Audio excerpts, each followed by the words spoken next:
بصوا بقى كده عشان ما اطولش عليكم، انا النهارده هاخد في اللانش بوكس بتاعي ساندوتش قرنبيط.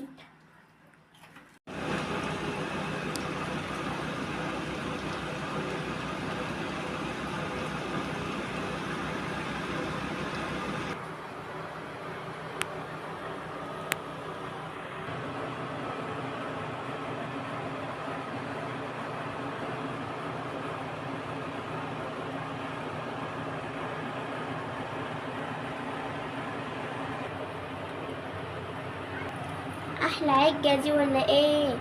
بصوا بقى دي يا اصحابي اسمها عجة القرنبيط. صوص بقى القرنبيط اللي بيفضل نرميه، لا طبعا نعمله عجة، نعمله عجة. يعني لما تعملي القرنبيط ويفيد معاكي شوية صوص